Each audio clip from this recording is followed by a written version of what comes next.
Assalamualaikum warahmatullahi wabarakatuh. Selamat datang kembali di channel Auto Creator.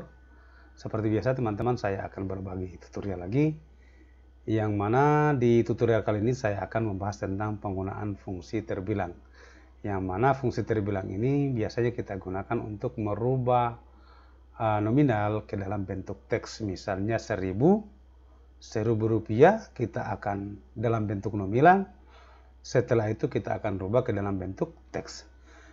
Nah, bagaimana cara penggunaan fungsi terbilang ini? Oke, langsung kita masuk di pembahasan. Nah, teman-teman, di sini saya sudah contohkan satu kwitansi, yang mana kwitansi ini angka 750 ini dalam bentuk nominal saya akan rubah ke dalam bentuk teks. Kenapa? Karena ini kalau kita bikin secara manual, terus kalau misalnya banyak data yang harus kita rubah, ini kan merepotkan kita dan terkadang membuat kita salah penulisan. Nah, untuk mencari solusi dari masalah itu, ada script khusus yang bisa menjawab persoalan-persoalan ini. Nah, bagaimana cara penggunaan script ini? Oke, langsung kita masuk, langsung kita rubah filenya ini perhatikan, ini masih dalam bentuk XLSX. Saya akan rubah ke dalam bentuk file makro. Maksudnya file ini mendukung Visual Basic. Nah, bagaimana caranya? Kita save as dulu ya. Kita save dulu, kemudian kita simpan misalnya di dokumen ya, terserah teman-teman. Kemudian nama filenya ini misalnya belajar terbilang. Ingat, save as tipenya itu kita ganti XLSM atau XLSB. Kenapa harus dua ini? Karena ini adalah ekstensi file yang mendukung makro, kalau ini yang mendukung angka binary. Ini bisa kita gunakannya. Saya mencontohkan XLSM. Kemudian save, ingat ya, di dokumen. Setelah itu ini sudah tinggal 750 ini, 750.000 ini. Ketika saya tulis 750, maka di sini langsung akan dimunculkan 750.000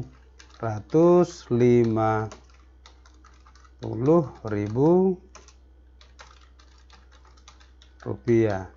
Tetapi ini kan ditulis secara manual. Oke, sekarang supaya teksnya ini berfungsi secara otomatis, maka kita harus menggunakan script khusus. Kemudian untuk kita memasang script itu harus kita masuk dulu di Visual Basic-nya, di developer, kemudian sini ada Visual Basic. Oke ya, di developer Visual Basic. Kalau misalnya di developer tab menu developer ini tidak ada di Office Excel-nya kita, Anda bisa mengaturnya melalui file, kemudian sini option, nanti di sini ada custom ribbon, di sini dicentang ya, di main tabs-nya ini dicentang. Kalau misalnya tidak ada, ini menunjukkan bahwa ini tidak dicentang, kemudian oke. Nah, maka secara otomatis tab menu developer akan dimunculkan. Setelah itu Anda masuk Visual Basic. Oke, developer Visual Basic, atau Anda di keyboard itu menekan Alt F11, maka akan secara otomatis diarahkan di makro ya, di Visual Basic-nya. Kemudian mari kita lihat di sini, karena saya akan menuliskan script, maka syarat utama itu harus kita memiliki modul ya. Modul itu kita klik insert, di sini ada modul. Nah, modul ini bisa diganti namanya, misalnya di sini mungkin kode ya, kode script. Nah, supaya ini juga berganti. Setelah itu ya, saya akan masukkan ini ya. Saya tarik dulu keluar. Ini script ini ya, saya sudah copy dari internet. Sebentar juga saya akan sertakan di deskripsi videonya, sih bisa di-download. Jadi klik dua kali untuk kita melihat filenya. Sekarang ini kita copy, Ctrl A saja. Ya, Ctrl A, kemudian Ctrl C atau lewat edit copy ya. Ini copy, Ctrl C, nanti paste Ctrl V ya. Ctrl A, Ctrl C. Kemudian kita masuk di Visual Basic-nya, tadi kita paste di sini. Edit, paste. Nah, seperti ini. Nah, kita lihat, kemudian save. Perhatikan, Di sini tadi ya yang saya contohkan, misalnya di sini al-wilayah. Saya ganti deh al-wilayah ini. Ini sebenarnya kan terbilang tapi saya sudah ganti-ganti. Anda bisa mengganti dengan nama sendiri. Tinggal Anda Ctrl H ya, replace. Replace di mana di sini? View, replace, insert. Saya lihat dulu di sini ya. Yang tahunya saya itu tinggal ini ya, Ctrl H, replace. Kemudian al-wilayah ini, nama fungsi ini saya ganti dengan namaku deh, Zalmin. Kemudian replace al. Oke, maka semua tadi sudah berubah menjadi nama Zalmin. Perhatikan, tetapi file dasarnya itu pertama di sini terbilangnya cuman supaya kita juga tinggal menulis nama, nanti setelah itu akan dimunculkan teks nominalnya.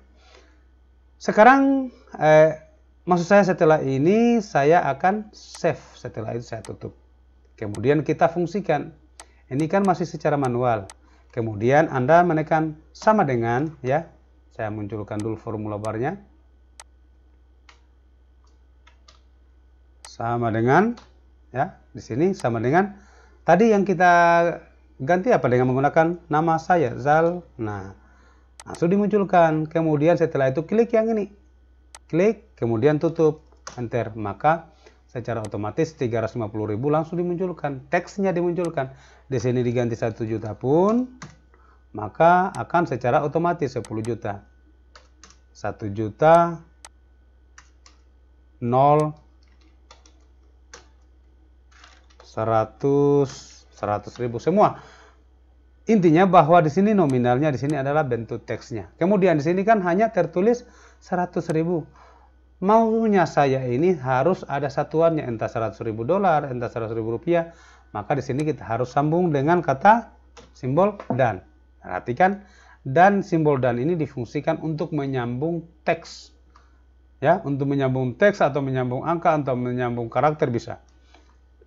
Nah, kemudian di sini karena saya akan sambung dengan teks juga, teks rupiah, dalam hal ini string, maka kalau string itu selalu diawali dengan tanda kutip. Kemudian saya spasi, kenapa? Nanti supaya akan muncul itu ada spasinya, rupiah.